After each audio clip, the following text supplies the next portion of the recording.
Coming up on today's Zestology, movement for energy, my obsession with Qi Gong and my friendship with Arron Collins-Thomas and how those two things have come together and how you can feel more energized by a few simple movements. Hi, I'm Tony. I'm an author, presenter at Sky Sports, and years ago I went to the jungle and got ill. Very ill. So this is my podcast adventure to find more energy. It's packed with biohacking, science, health tech, supplements, and some of the most well-known experts on the planet. This is something I spent 4 months of my life doing with electrodes glued to my head so that you can do a lifetime worth of meditation. Decide what you don't give a fuck about, which is something you don't care about. Some of it gets quite out there. I had some stem cells sent up to my house that I had stored, and then I injected myself with mannitol. And we even hack hangovers. Alcohol is poisonous. So is water and oxygen in the wrong dosage. So that's my podcast, Zestology. Live life with energy, vitality, and motivation.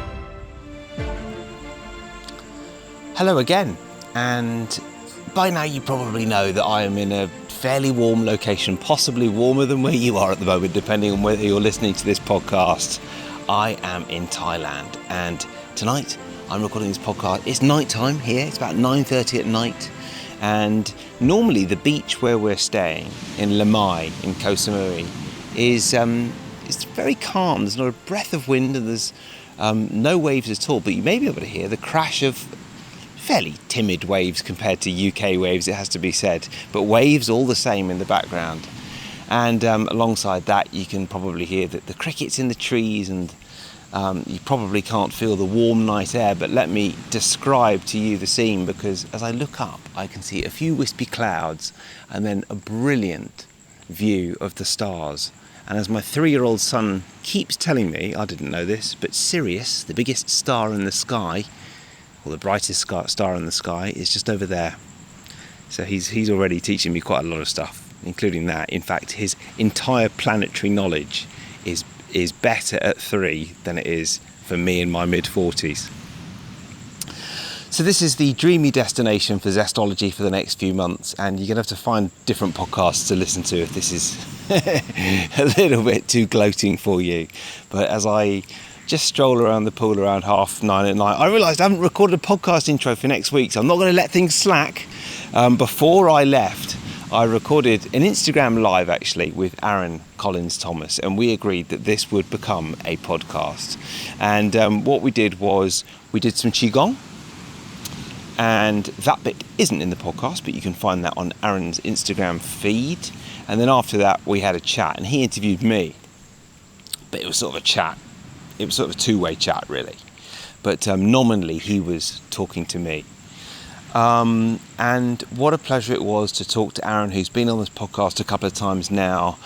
I have become fairly obsessed with Qi Gong as a brilliant means of getting to the source of my energy. And this podcast is all about energy, obviously. And every morning, at the moment, what I've been doing is I've been getting up very early as I can, coming straight down to the beach and doing some Qi Gong facing the sun. It's a special way to start the day, I've got to tell you, because you're getting all this brilliant quality light in your eyes and on your skin, you're doing some movement, you're doing some great breath work, and you're plugging into the start of the day, or I'm plugging into the start of the day in a way that in London I'm just not.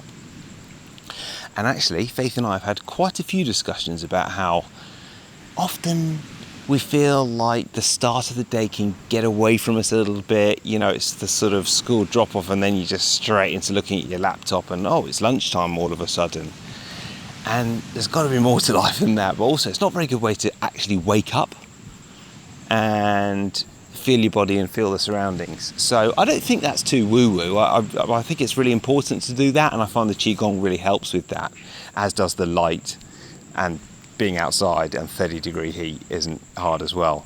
Incidentally, what I've been doing with those Qi Gong sessions is I've been doing about 10 minutes of Qi Gong, and then I've been thinking, oh, I'm a bit hot now, so I get into the sea, have a dip, and I dry off as I do the second 10 minutes. So it's fantastic here, I've got to say. And just a little update before, I hope this isn't too, banging on too much about Thailand, but when we decided to come here, I think it seemed like a great idea straight away. We're both capable of working remotely if we want. Obviously, I do have a few presenting commitments in London, but nothing that I can't basically do from over here. Or tomorrow I've got a couple of voiceovers to do and that sort of thing. And then as it got nearer the time, I started to get quite nervous. And actually about the month before, I was like, oh God, there's a lot to do. And it feels like it's costing more than I thought it was going to cost. And is it the right thing to take Stan out of school? And there was, I had a few, not regrets exactly, but I was very nervous. And the day we left on Christmas Day, we were both very nervous. I just didn't want anything to go wrong. And I was like, is this the right decision? Now that we've been here for a month, I think I can say that it has been the right decision. And the best thing is, my son, he's 3, and he is loving it. He loves the little school he's got here, and he gets to spend more time with us. And I picked him up at 4 o'clock today, and then we went for pizza, and then we went down the beach, and he made friends with another little 3-year-old, and ended up sliding into his DMs. Well, I basically swapped numbers with his family so we can have a little play date. A Bulgarian and German family, and they were having a lovely little bit of rough and tumble on the beach. And that is the best thing, because if he's happy, then we're happy. So that's the update from here. I know it's sort of another sort of mini personal update, but it's all related to energy, isn't it? Because one of the discussions that really we've been having is that I don't actually believe that energy and wellness and personal development and inner happiness are related to location. You know, I've got a very good friend, and he wouldn't mind me saying this, although I won't name him, who moves around the world a lot, and he always is convinced that the next place that he moves to is going to be fantastic. I've realised that I need a smaller place. I've realised that I need a bigger city. I've realised that I need to live in the country, and it's never quite that place. And for us, some of the discussions that we've been having are, look, this is just brilliant here, isn't it great? But how can we keep this vibe going at home? What can we learn from this? Because ultimately we've got a great life at home as well. And it's nice to be able to say that. But it's not 30 degrees in London ever, let alone in January. Anyway, listen, I'm going to let you listen to Arron Collins-Thomas now. Here he is on Zestology.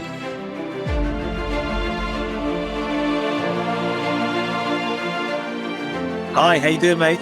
I'm good, thanks. How are you? Yeah, I'm very good. I'm fully prepared. I've been doing my warm-ups.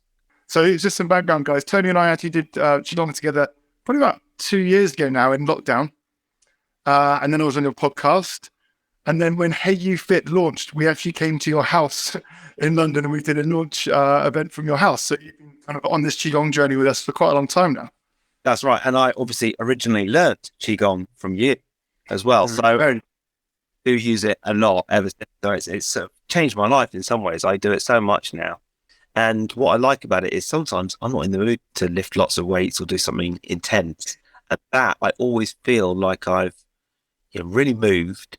And I feel sort of in the day if I do it at the start of the day as well. So, I love it. Excellent. And so, because, I mean, with everything that you do, biohacking and looking after your health in lots of different ways, I know you spend a lot of time thinking about like kind of habits and put things in the right time of the day. Do you find that you do Qigong kind of in the mornings or the evenings or just when it suits you? What's kind of a time you'd fit it in generally? What I try and do is I try and do much exercise as I can every day now, just because having tried to tune in, and one of the things that I'm such a geeky spreadsheet guy. I sort of note down how much exercise I've done. The more exercise I do, I just feel better, and I work better as well. And if I sit in my underpants working at my laptop till 3 o'clock in the afternoon, I don't feel like I've had a good day. So it tends to be earlier in the day, but if it gets to 7, 8 o'clock, haven't done a workout, then Qigong would be the obvious choice because I'm not going to start doing something intense at that time of night. Yeah, I think that's the thing, isn't it? And just by doing some gentle movement, it makes you feel so much better, and then you feel the energy to do more things. And I think that's where I've really found personally Qigong really fits in. Now, I run gyms, I'm a personal trainer, I still like to work out and lift weights. This just is something that fits within that because I don't always have the energy for it. Like, we're busy people, we've got lots going on, and sometimes I feel like if I go for a workout, I feel just more depleted from it. Whereas if I go and do some Qigong, I'm like, actually, now I feel like maybe I want to do a workout, or I just generally feel a lot better in myself. Feel like I've had a more productive session. Oh yeah, sometimes I'll go to the gym and I'll be like, do you know what? I'm not feeling it. I'm going to do Qigong. And I don't think I've ever seen anyone else in my gym do Qigong, but I do it in there quite regularly. I suppose probably get a few weird looks now and then, but You do, but I really turn it on. I mean, my bow pulling part something else. Yeah. Excellent. So this is, I suppose that this kind of whole month is about us being raising the awareness of men's mental health and supporting as many men as possible.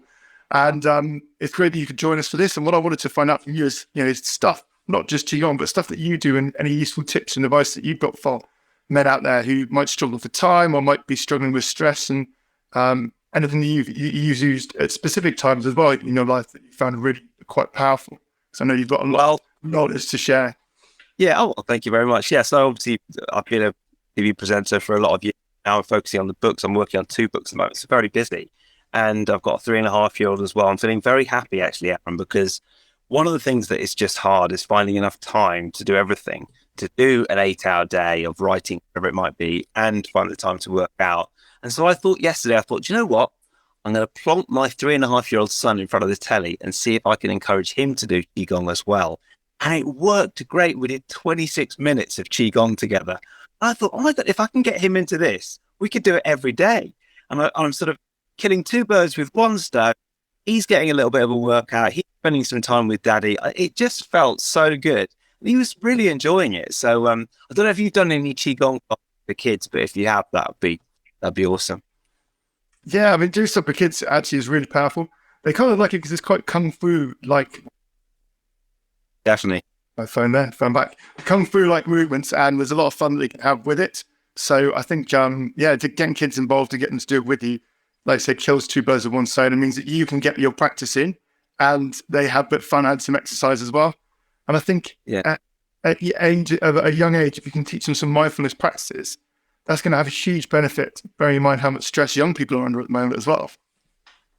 Absolutely. Yeah. And I think he's quite used to mommy and daddy going off and meditating and doing. My wife Faith is a yoga teacher as well, so we really are that couple doing meditation, yoga and Qigong and that sort of thing. And he's quite used to it, and hopefully he will pick that up as he gets older. That would be great. As you say, it is something that we weren't really brought up with, and it was interesting when I started at Sky, sort of 2006 was when I started there. I was very much the self-help guy who, was a sports TV presenter, but did a bit of that self-help on the side. And as the years rolled by, it seemed to become more and more socially acceptable. And quite a few of my previously fairly standoffish male colleagues would come over and say, this stuff that you've been talking about, can I ask you a couple of questions? So things are changing. Yeah, and so that's the things that men were talking about. Colleagues are having to ask you, and it probably took them a while to feel comfortable to do that. So if there's no comfortable space that they can access, and they don't feel confident enough to ask people around them, it can be really difficult for them to access anything that's to do with health and mental health. And also, it feels like that's something that they shouldn't be talking about because they're men and they're quite, So have you found that in what you're doing, you've got more men interacting with what you do, or do you think it's still a lot of females in particular? It's quite interesting because there's different strains to what I do. I would say I've still got more female followers than male, but the biohacking is sort of optimizing mind and body, and that does appeal to men as well as women because there's lots of gadgets involved. It's sort of optimizing rather than it's just optimizing really your health and wellness, and that seems to appeal to people quite a lot. I mean, there's some quite fun stuff. I mean, you've probably seen this very orange glow in my house. That's because the biohacking goes on in the evening. We've got orange and red lights everywhere, so it's like the campfire. And then I put the blue blocking glasses on a little bit later on in the evening. And it's also, that's also part of getting ready for sleep and optimizing sleep and measuring it on the Oura ring as well. There's lots of sort of things that I do. So, yeah, I need to get more on top of my my evening routine of light. In fact, because I'm teaching, I put this kind of ring light on me in the evenings. But normally I do manage to wind things down a little bit, and I'm getting better at not working so late on the phones or on the laptop.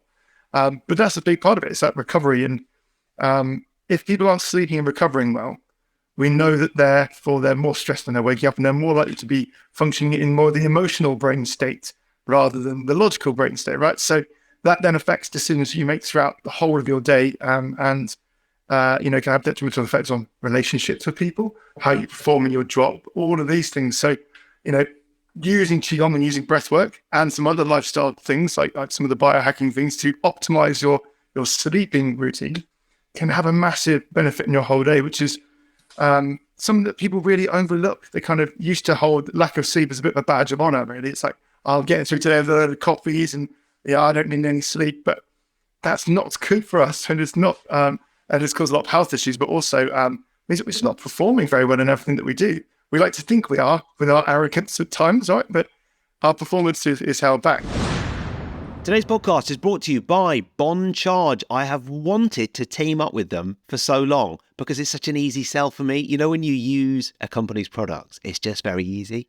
And I've been on board with blue light blocking glasses ever since I was told about them. I think Luke Story told me about them about 7 or 8 years ago.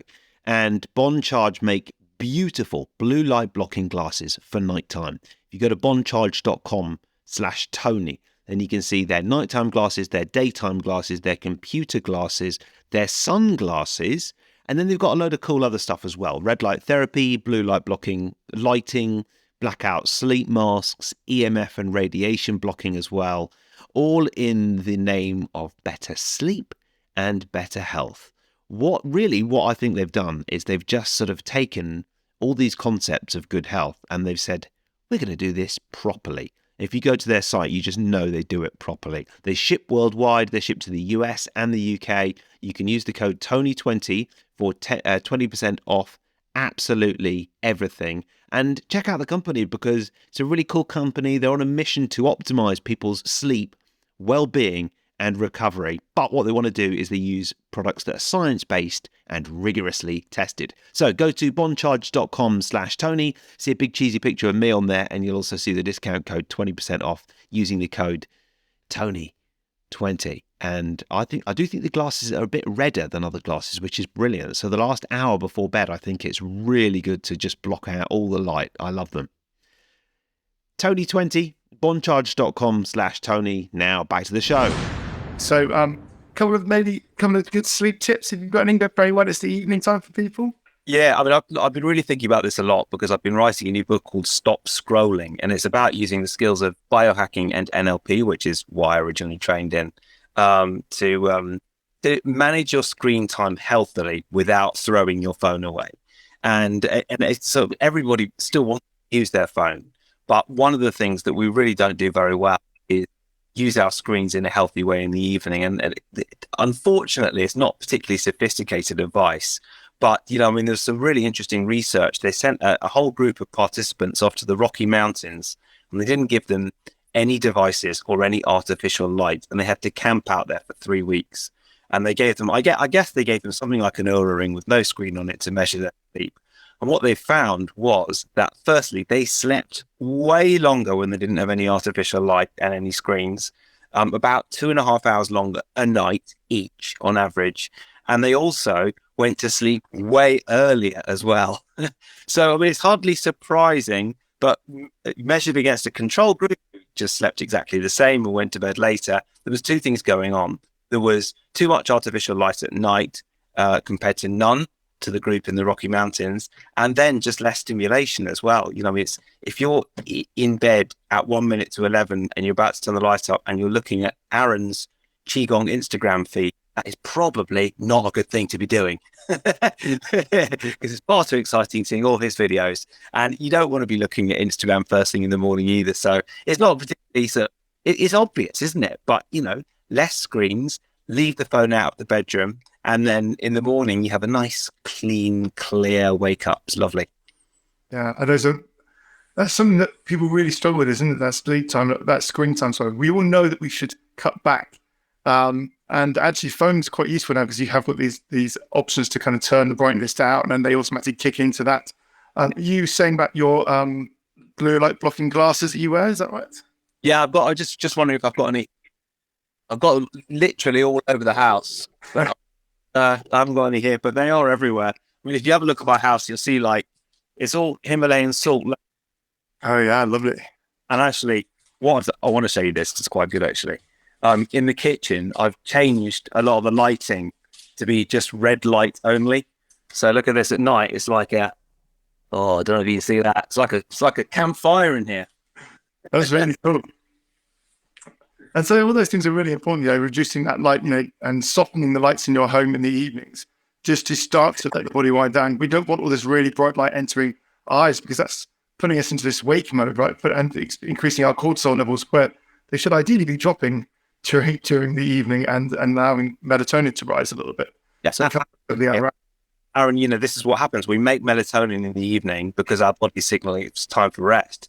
But if you're in front of a very bright light or a bright screen, or you've just got bright lights on, as I am right now, because I'm doing this Instagram live, your body doesn't think it's nighttime. So it doesn't start making melatonin and you don't sleep as deeply. And there's a hormonal knock-on effect throughout the next day when you're more tired. So, yeah, I mean, it's just funny, isn't it? Because sleep is so simple, but you can talk about all the supplements and indeed many of the mental health hacks, but most of them aren't as effective as a really good night's sleep. Yeah, and that's a good takeaway, guys, because I think we all like to push our late bedtimes. We like to watch a bit of Netflix in the evening. We like to keep ourselves on screens, but the effect that that's having on your day-to-day life. What's time?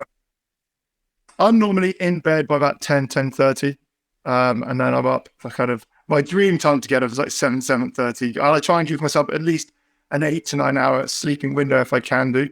I normally sleep really well though, and I'm up 7:30. I like to stir. It's always longer in the winter. I've noticed that the last 2 weeks it starts to shift. I'm just staying in bed longer, but Qigong is all about trying to live with nature and being as much with the seasons as possible. And I'm trying to slow everything down in my day-to-day to allow me to have more relaxed time in the evening so I can sleep better and hibernate. So I'm storing this energy in the wintertime. So when it comes along with spring again, you get that lovely boost of energy. And you go with the seasons. If we don't go with the cycles, we skip bits out because we can force its hand a little bit through electricity. Allows us to stay awake longer than we did a couple hundred years ago, right? So we can force it, and that's just going to end up causing more problems for us in the future. Yeah. Now this whole Qigong season business, I've been getting your emails and Katie's email. Middle of August, Katie sends an email. Right, guys, it's autumn. I'm like, come on, it's the middle of summer. I want to enjoy summer. What's going on with the seasons?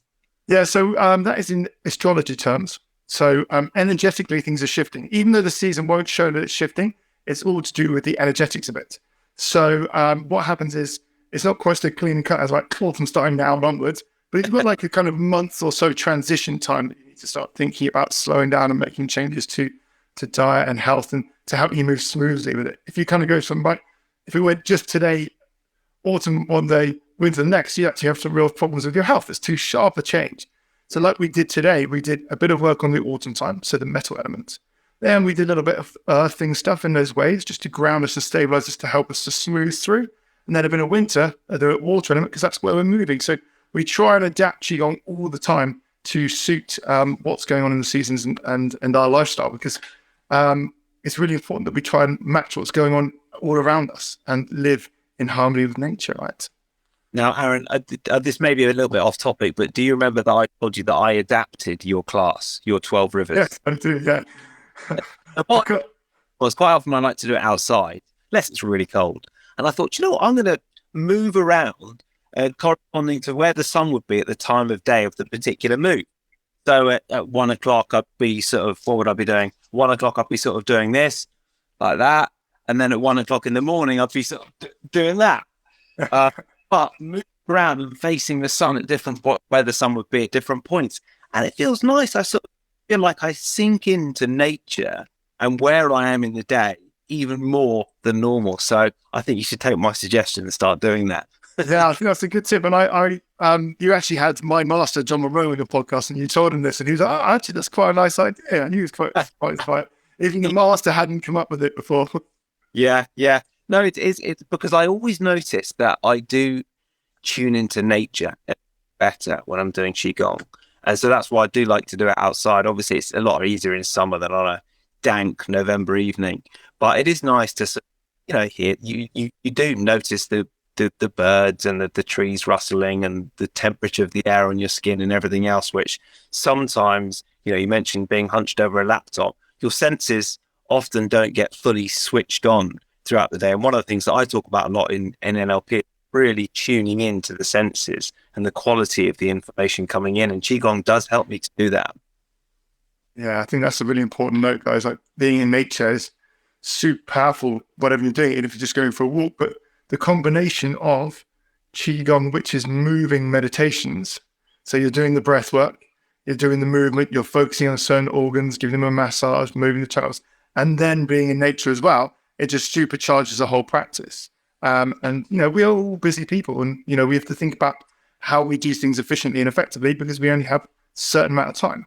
And that is, for me, the reason why I really love Qigong, because sometimes I'm really busy, my mind is whirring, I can't meditate very well, can't quiet myself down.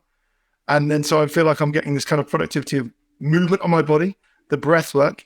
It helps me to slow down and quiet my mind as I'm focused on my body. And then I'm out in nature. So I'm getting all these things at once. So I feel like I'm being really productive and effective. And I'm getting all those great practices in as well. So definitely outside is best. Yeah. And outside, I think a friend of mine called Sarah's watching this tonight, and she runs a company called Breathways, and I hired her for a stag do that I organised, and we had ice bath, amazing, she with an ice bath, and we got the stag in there for 2 minutes, and I was the best man and had to get in there, and we all did it. It was brilliant. And I often see on your Instagram you do a bit of cold water swimming. Are you still doing that? Yeah, all the time. So I run a men's group called Icebreakers. And so we are in the river at least twice a week at Icebreakers. So it's cold water and difficult conversation. Yeah, no, I want to come to that. Yeah, well, anytime you're down in Bath, give me a shout and we'll get you in the river. Obviously, it's getting a little bit colder now, but every time we do breathwork and Qigong with it. So it's a bit of a ritual. We've got our own kind of practice going on. So walking down to the water as a group of guys, so kind of sparking some conversation, getting people to know each other. So we've got this nice community vibe. We do some breath work before we go into the water to prepare ourselves. We do X amount of time in the water, depending on how cold it is and depending on what the weather's like.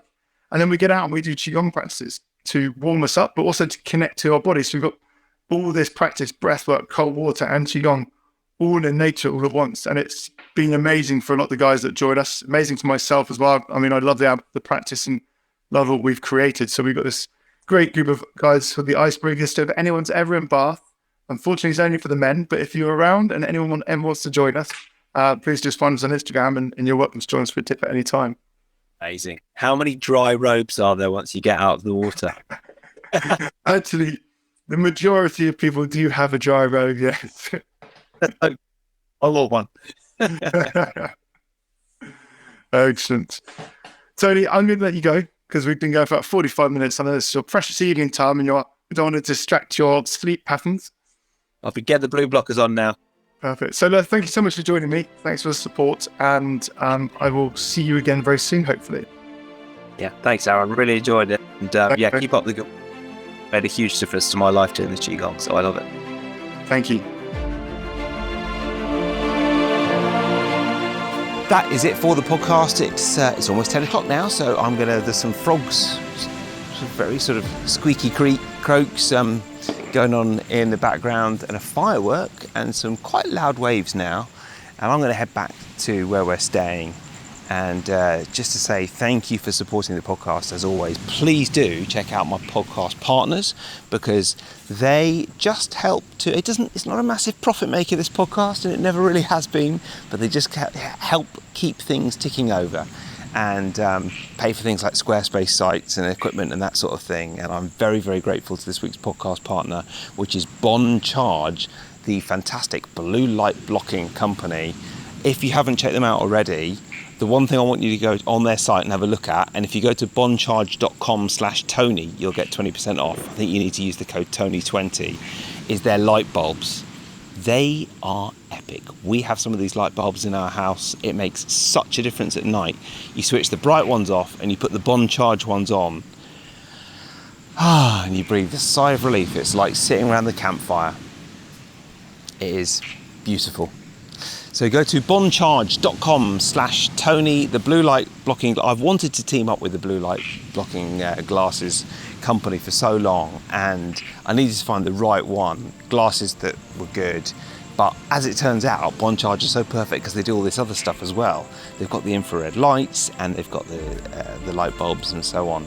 Go to boncharge.com/Tony. Use the code Tony20 for 20% off, and they ship everywhere, even here in Thailand, because I just checked. I don't know how many Thailand listeners I've got, but they do ship here. Thank you for listening, and see you next time.